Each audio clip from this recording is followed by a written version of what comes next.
Alright, shalom, shalom.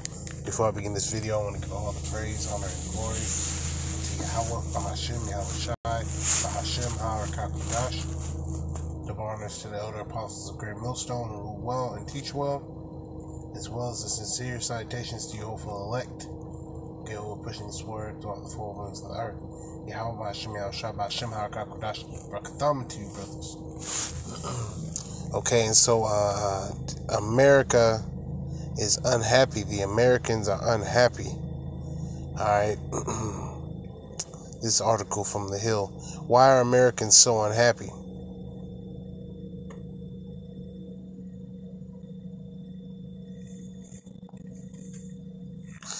America is in a period of internal dissonance.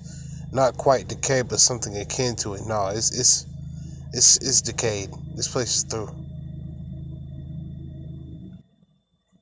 We don't feel like a happy country.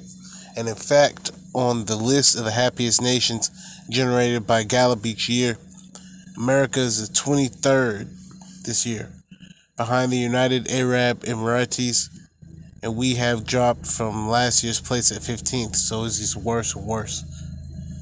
If you are looking for a happy country, go to Finland, which tops the list, along with most of the Nordic countries.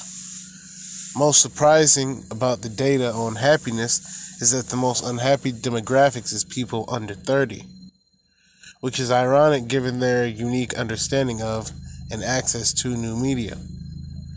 But no matter which age bracket you look at, people are feeling depressed.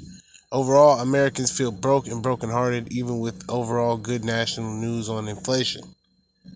Yeah, because it's too late. The damage is done. Right? Financial stress is one reason so many Americans want to move to another country. It says 1/3 of respondents said that they would like to live in a different nation. Alright, a figure that stood at 10% 50 years ago, which was in the 70s, right?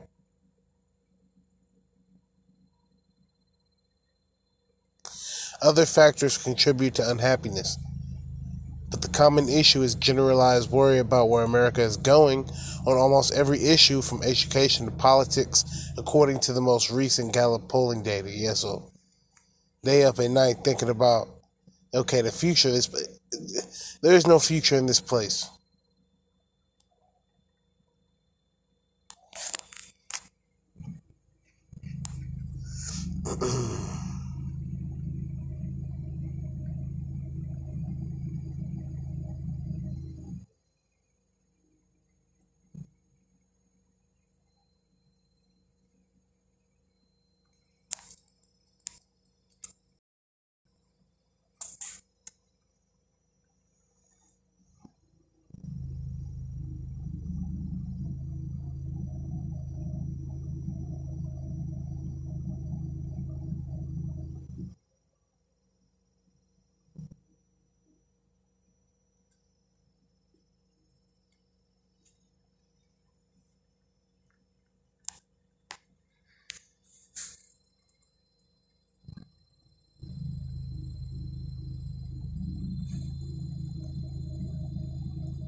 Salakia. Nahum chapter 3 and verse 1. Woe to the bloody city! It is full of lies and robbery, the prey departeth not. So woe meaning death or destruction to this bloody city. Okay, America, it is full of lies and robbery, the prey departeth not. The noise of a whip and the noise of the rattling of the wheels and the prancing horses and the jumping chariots. The horseman lifteth up both the bright spear, Salakia, both the bright sword and the glittering spear. Alright, going into them weapons.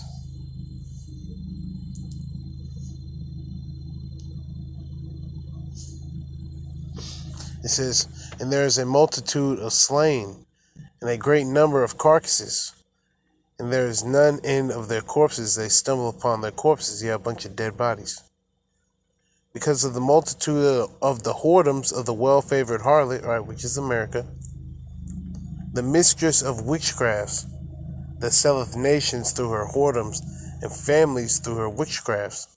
Behold, I am against thee, saith the Lord of hosts, and I will discover thy skirts upon thy face, and I will show the nations thy nakedness, and the kingdoms thy shame. Yeah, so that's why, everybody in America is depressed, besides the elect, basically. Right? And I will cast abominable filth upon thee, and make thee vile, and will set thee as a gazing stock. And it shall come to pass that all they that look upon thee shall flee from thee, and say, Nineveh is laid waste. Who will bemoan her? Whence shall I seek comforters for thee? Yes, so it's not going to be any healing. It's not going to be any sort of counseling, any sort of, bounce back. Okay?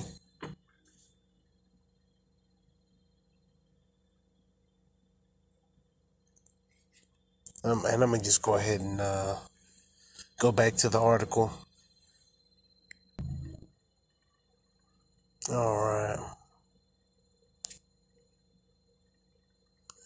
It says, and the discontentment leads to a belief that America is now well respected overseas. All right, so nobody respects America. American satisfaction with our global position is at its lowest since 2017. Unhappiness is both a political state and a mental health crisis.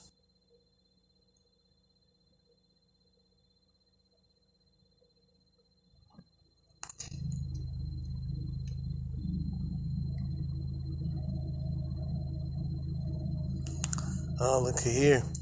The story of Babel is the best metaphor I have found for what happened to America in the 2010s, and for the fractured country we now inhabit. Something went terribly wrong very suddenly. We are disoriented, unable to speak the same language or recognize the same truth. We are cut off from one another and from the past. But politics also play into stress. The period of national estrangement was reflected in the 2016 election, where voters seemed so far apart.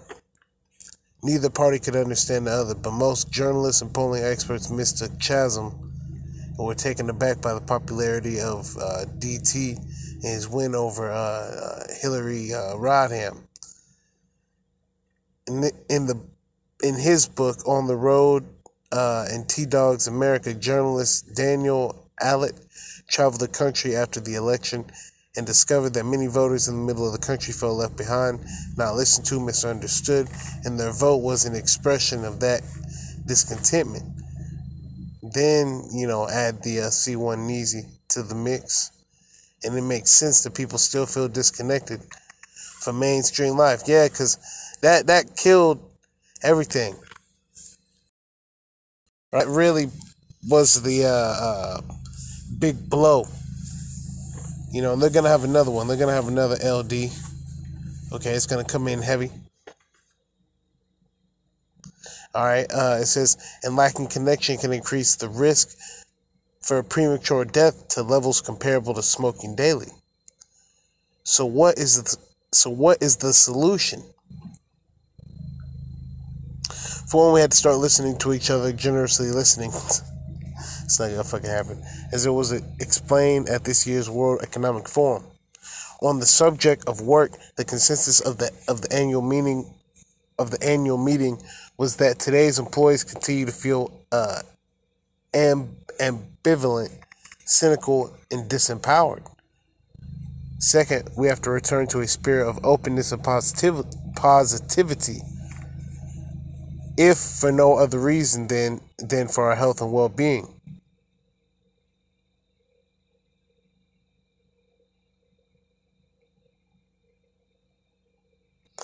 And that's pretty self-explanatory. You can read all through here.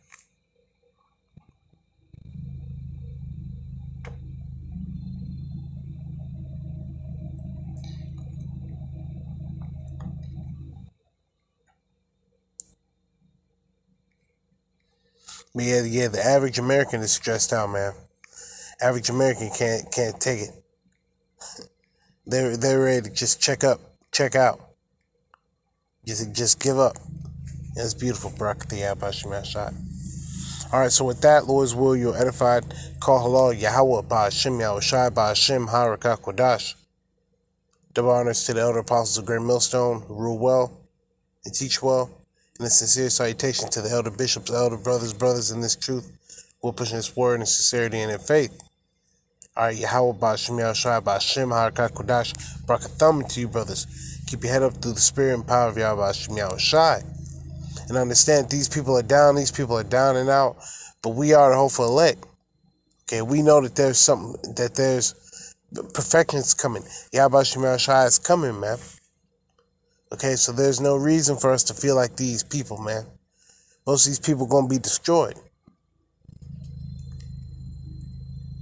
We got to think like the elect. All right, shalom.